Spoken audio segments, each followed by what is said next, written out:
धर्म ग्रंथों में 2 यज्ञों का जिक्र मिलता है जिसमें सभी देवताओं ने सशरीर भाग लिया। तो ये तब निश्चय हुआ था कि संभल भगवान की जन्मभूमि होगी। ये आज निर्णय नहीं हो रहा। जहाँ वो गिरे वो 3 कोनों वाली जगह थी, त्रिकूट कहा जाता था। वो तीनों कोनों पर मंदिर आज भी विद्यमान है। जीर्ण शीर्ण अवस्था में है, ज़्यादा हालत बढ़िया नहीं है, लेकिन हैं। जहाँ यज्ञ किया है उन्होंने वो हवन कुंड आज तक बना हुआ है। अभी हवन कुंड खत्म नहीं हुआ। हरि मंदिर और सूरज कुंड के मध्य की गुफा में ब्रह्मा जी तपस्या कर रहे हैं वृद्ध ब्राह्मण के वेश में, और तब तक करेंगे जब तक भगवान कल्कि से उनका समागम नहीं हो जाए। राम जब भी आएंगे अयोध्या में आएंगे, निश्चित है ये, चाहे वो 1000 बार आए या 10,000 बार। 5 नदियाँ पंजाब में भी है, और बोले मैं तो पंजाब में ही पैदा हुआ हूँ तो मैं ही तो भगवान हूँ, क्योंकि मैं 5 नदियों के स्थान में पैदा हुआ हूँ। यहाँ भगवान आएंगे इस विश्वास पर ही हमारा पूरा वर्ष टिका हुआ है। तो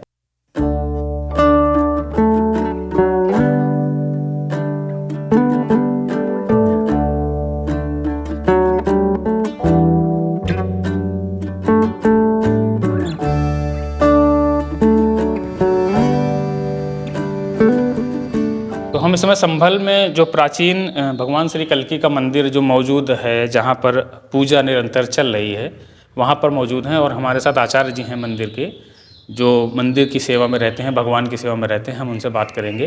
तो सबसे पहले हम आचार्य जी का परिचय ले लेते हैं। आचार्य जी अपना परिचय एक बार दे दें। मेरा नाम महेंद्र शर्मा है और मैं एक वर्ष परंपरा से इस मंदिर का सेवक हूँ। मंदिर वर्तमान में अहिल्याबाई ट्रस्ट के अधीन है और मैं अवैतनिक सेवक हूँ। अच्छा, कोई वेतन नहीं लेते? कुछ नहीं लेता, और ये हमारी वंश परंपरा में चला आ रहा है। मुझे 10 पीढ़ियों की जानकारी है अपनी। इससे पहले की मुझे जानकारी नहीं है कि मेरे बाबा क्या करते थे, क्या उनका नाम था। 10 पीढ़ियों की जानकारी है, और मैं समझता हूँ शायद इससे पुराना कागज़ का आविष्कार ही नहीं हुआ था तो जानकारी कैसे होती। जो भी कारण रहा हो, बहरहाल 10 पीढ़ियों की मुझे जानकारी है, जो मैं यहीं बैठे बैठे बता सकता हूँ। और इस मंदिर की सेवा करना ही बड़ा सौभाग्य है। एक आपकी बात पे याद आती है कि एक बार वशिष्ठ, भगवान वशिष्ठ जो ब्रह्मा जी के मानस पुत्र हैं, वो ब्रह्मा जी की सभा से उठ के अचानक चल दिए। तो किसी को भी अच्छा नहीं लगा। ब्रह्मा जी ने पूछा कि पुत्र कहाँ जा रहा हो? तो बोले जिस लिए मानव बने थे, इसलिए मानव का जन्म हुआ था, वो कार्य हमारा नहीं हुआ, मैं उस कार्य को करने जा रहा हूँ। तो बोले अर्थात भगवान को पाने जा रहा हूँ, वन में तपस्या करोगे? बोले ठीक, मानव है तो करना ही। तो बोले अगर तुम चाहो तो महलों में रहते हुए भी भगवान मिल सकते हैं। बोले महाराज कैसी बातें कर रहे हैं, आप पिता हैं मेरे, जगत के बनाने वाले हैं। मैं ये तो नहीं कहूँगा कि आप झूठ बोल रहे हैं, लेकिन फिर भी जो मेरे मन में है वो बता रहा हूँ कि भगवान कष्ट साध्य हैं, सुख साध्य नहीं है। और महलों में सुख मिलता है, कष्ट नहीं मिलता। तो बोले भगवान तो कष्ट साध्य है, तो वन में जाना ही पड़ेगा। बोले नहीं, कभी कभी ऐसा भी मौका होता है कि महलों में भी भगवान मिल जाते हैं। और बोले अगर तुम रघुवंश के कुल गुरु बन जाओ तो तुम्हें महलों में भगवान मिलेंगे। तो वशिष्ठ जी ने कहा, बोले महाराज ये पुरोहित का कर्म बहुत निंदनीय कर्म है, मैं पुरोहित और पुजारी का ये कर्म नहीं करना चाहता। अब नाम तो मेरे साथ भी पुजारी का लगा हुआ है, लेकिन विचारधारा मेरी जो है वशिष्ठ वाली है कि ये कर्म नहीं करना चाहते। लेकिन यहाँ भगवान आएंगे इस विश्वास पर ही हमारा पूरा वर्ष टिका हुआ है, और इसी उम्मीद में हम पुजारी भी बनने को तैयार हो गए। जिस तरह से वशिष्ठ जी इस बात के लिए तैयार हो गए कि रघुकुल के पुरोहित बन जाएं, क्योंकि भगवान इस घर खानदान में आ रहे हैं, तो भगवान के स्वागत के लिए तो झाड़ू भी लगानी पड़े तो कोई छोटा काम नहीं होता, बहुत बड़ा काम होता है। इसी कारण शायद हमारे पूर्वजों ने इस मंदिर की पूजा का भार अपने ऊपर लिया। और जहाँ तक आपने संभल के बारे में पूछा, तो संभल तो आप ऐसा समझिए कि बहुत पुराना शहर है, जिसकी पुरानेपन की जो सबूत मिलते हैं या साक्ष्य मिलते हैं इसके, वो किसी शहर के, पूरे हिंदुस्तान का मेरा दावा है कि किसी शहर के इतने साक्ष्य नहीं मिलेंगे। संभल का ये वर्तमान में संभल कहलाता है। इसके तो अनेक नाम हुए।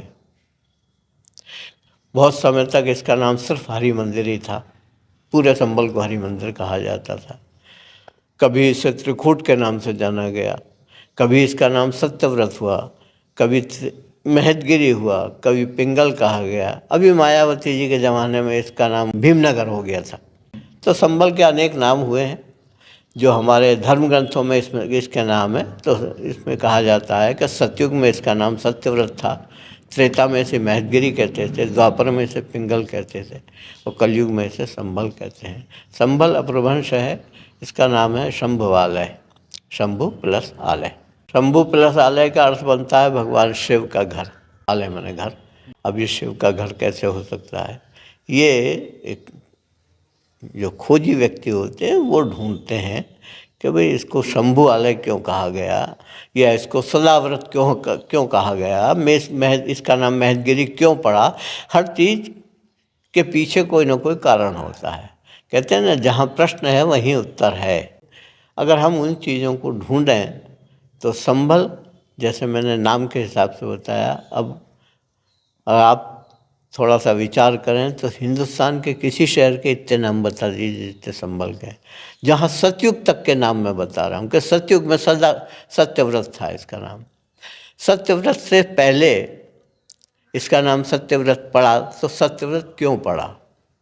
तो उसके लिए एक कथा आती है हमारे स्कंद पुराण में कि एक ऋषि हुए हैं विश्वामित्र, जिनका नाम आपने सुना होगा। तो विश्वामित्र के मन में ये भाव आया, वो जाति से तो क्षत्रिय थे लेकिन कर्म ब्राह्मण का करते थे और ब्राह्मणों से आगे निकल गए। इतना उन्होंने पूजा पाठ करा भगवान का। तब तो विश्वामित्र के मन में आया कि मैं नई सृष्टि का निर्माण करूँगा। अब नई सृष्टि का निर्माण करना, कहना बहुत आसान है लेकिन करना तो बहुत कठिन काम है। विश्वामित्र ने के एक बड़े प्रिय शिष्य थे, राजा सत्यव्रत नाम था उनका। तो उन्होंने भी अपने गुरु से उन्होंने विनय करी कि मुझे सशरीर स्वर्ग भेजो। जब आप सृष्टि बनाने की ताकत रखते हैं तो मुझे सशरीर स्वर्ग भेजो। तो बोले ठीक है। वो अपने शिष्य को सशरीर स्वर्ग भेजने के तैयार हो गए। तो जब उन्हें स्वर्ग भेजा गया तो देवताओं का ये था कि भाई संभव नहीं है, यहाँ पे सशरीर कोई नहीं आ सकता, मरने के बाद ही आते हैं, नियम मत तोड़ो। उन्हें वहाँ पे स्वर्ग में घुसने नहीं दिया और वहाँ से उनको गिरा दिया गया। तो जहाँ वो गिरे वो 3 कोनों वाली जगह थी, त्रिकूट कहा जाता था। वो त्रिकूट पर गिरने के कारण उन्हें त्रिशंकु के नाम से जाना गया और उनके नाम पर जिस शहर का नाम हो गया सत्यव्रत। यहीं गिरे थे त्रिशंकु? वो यहीं गिरे थे। वो यही 3 कोनों वाली जगह है। तो आज भी अगर इसका नक्शा देखेंगे तो 3 कोनों वाली जगह है, ये वर्तमान में भी है, अभी भी इसका कुछ नहीं बिगड़ा है। लेकिन तो यहाँ पर गिरने के कारण उनका नाम त्रिशंकु पड़ा और इस जगह का नाम सत्यव्रत हो गया। तो विश्वामित्र ने जो सृष्टि बनाई थी उसमें हमारी वेद माता हैं गायत्री देवी, वो उन्होंने ही प्रकट करा उनको। ये हम पूजा में जो नारियल का फल चढ़ाते हैं ये भी विश्वामित्र की ही उपज है, ये भी इन्होंने ही बनाया है। फिर बाद में विश्वामित्र से अनुरोध करके उनको रोका गया कि आप दूसरी सृष्टि बनाएंगे तो सब एक जो सिस्टम है वो बिगड़ जाएगा, अव्यवस्था हो जाएगी। विश्वामित्र भी मान गए। तो ये संभल का नाम उनसे जुड़ा हुआ है, राजा सत्यव्रत से। कहते हैं कि यहाँ पर एक राम के वंशज से राजा ययाति, वो ययाति ने संभल में एक यज्ञ किया था और वो भगवान शंकर के बहुत बड़े उपासक थे और उन्हें अपने पिछले जन्म की सारी वृत्तांत, सारी कहानी याद थी कि मैं पिछले जन्म में कौन था, मैंने क्या क्या करा था, क्या क्या नहीं करा था। उनका नाम ययाति था। वो राम के ही वंश में, राम से पहले पैदा हुए थे। तो उन्होंने संभल में एक यज्ञ करा। तो हमारे यहाँ धर्म ग्रंथों में 2 यज्ञों का जिक्र मिलता है जिसमें सभी देवताओं ने सशरीर भाग लिया। एक राजा ययाति का यज्ञ है और दूसरा राजा दक्ष का यज्ञ है। जिसमें सती ने अपने प्राण दिए थे। तो राजा दक्ष के भी यज्ञ में सभी देवताओं ने सशरीर भाग लिया था, और राजा ययाति के यज्ञ में भी सभी देवताओं ने सशरीर भाग लिया। यज्ञ आज भी होते हैं, लेकिन आज भगवान को प्रतीक रूप से रखा जाता है, कोई मूर्ति के रूप में, कोई चित्र के रूप में, या स्वास्तिक बना के इस तरह से रखा जाता है। तो भगवान स्वयं सशरीर तो नहीं आते, लेकिन राजा ययाति के यज्ञ में सशरीर आए थे। और जब उन सभी देवताओं की विदाई हुई तो सभी देवता, मतलब देने वाला, तो ये देवता जब विदा हो रहे थे तो सब कुछ न कुछ दे के गए। तो देवता को नगद पैसे तो देते नहीं है। जैसे आज हम अगर किसी फंक्शन में जाते हैं, किसी मिलने में, तो लिफाफा पकड़ाते हैं पैसे। तो हमारी नज़र में पैसा सबसे बड़ी चीज़ है, इसलिए हम पैसा देते हैं।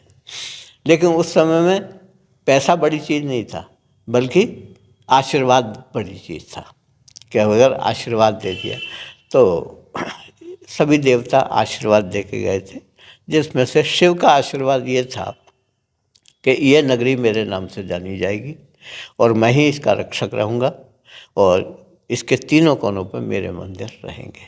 पूर्वी कोने पर चंद्रेश्वर महादेव, इधर दक्षिणी कोने पर गोपालेश्वर महादेव, और उत्तरी कोने पर संभलेश्वर महादेव, जिसे भुवनेश्वर भी कहा जाता है। वो तीनों कोनों पर मंदिर आज भी विद्यमान है। जीर्ण शीर्ण अवस्था में है, ज़्यादा हालत बढ़िया नहीं है, लेकिन हैं, ये नहीं कह सकते कि नहीं है। और फिर ब्रह्मा जी का आशीर्वाद था कि मैं संभल के हरि मंदिर और सूरज कुंड के मध्य गुफा, हरि मंदिर वही है जहाँ राजा ययाति ने यज्ञ किया। उस जहाँ यज्ञ किया है उन्होंने, वो हवन कुंड आज तक बना हुआ है। अभी हवन कुंड खत्म नहीं हुआ, भले ही समय ज़्यादा हो गया है, लेकिन हरि मंदिर में यज्ञ कुंड बना हुआ है। उस यज्ञ कुंड में राजा ययाति ने यज्ञ करा था। तो कहते हैं हरि मंदिर और सूरज कुंड के मध्य की गुफा में ब्रह्मा जी तपस्या कर रहे हैं वृद्ध ब्राह्मण के भेष में, और तब तक करेंगे जब तक भगवान कल्कि से उनका समागम नहीं हो जाता। तो ये ब्रह्मा जी का आशीर्वाद था। फिर भगवान विष्णु का नंबर आया तो उन्होंने कहा कि मैं इन सब देवों की बात को पूरा करूँगा, मैं ही संभल का लाल बन के आऊँगा। तो ये तब निश्चय हुआ था कि संभल भगवान की जन्मभूमि होगी। ये आज निर्णय नहीं हो रहा है, ये युगों हो गए इस बात के निर्णय का। उसी चीज़ों को हमने आगे बढ़ाया है, बस हमने और कुछ नहीं किया है, कि हमने तो उनका अध्ययन करके उस चीज़ों को आगे बढ़ाया है। और नहीं तो जिस तरह से राम जब भी आएंगे अयोध्या में ही आएंगे, कभी नहीं सुना होगा। यूँ कहते हैं रामायण आपने पढ़ी हो, तो रामायण में लिखा है रामायण शतकोटि अपारा, करोड़ों रामायण हैं, शतकोटि अपारा, और कल्प कल्प प्रति राम अवतारा, हर कल्प में राम का अवतार होता है। तो हजारों बार राम आ चुके, तो इतनी बार राम आ चुके, तो कभी नासिक में, कभी काशी में, कभी हरिद्वार में, या कहीं और नहीं आएंगे। राम जब भी आएंगे अयोध्या में आएंगे, निश्चित है ये, चाहे वो 1000 बार आए या 10,000 बार। ऐसे कृष्ण जब भी आएंगे ऐसे मथुरा में ही आएंगे, कहीं और नहीं आएंगे, निश्चित जगह है। ऐसे कल्कि भगवान जब भी आएंगे इसी संभल में आएंगे, किसी कहीं और नहीं आ सकते।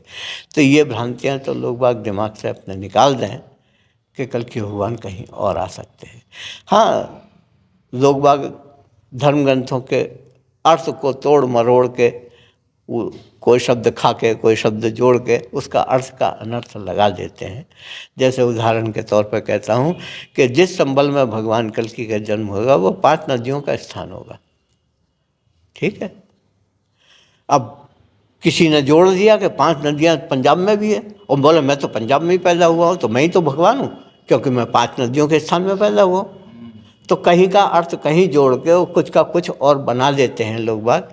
हकीकत यह है कि संभल में भी 5 नदियाँ हैं, पंजाब में है, मैं मना नहीं कर रहा हूँ, लेकिन वो शहर नहीं है, ये एक शहर है या छोटी सी जगह है।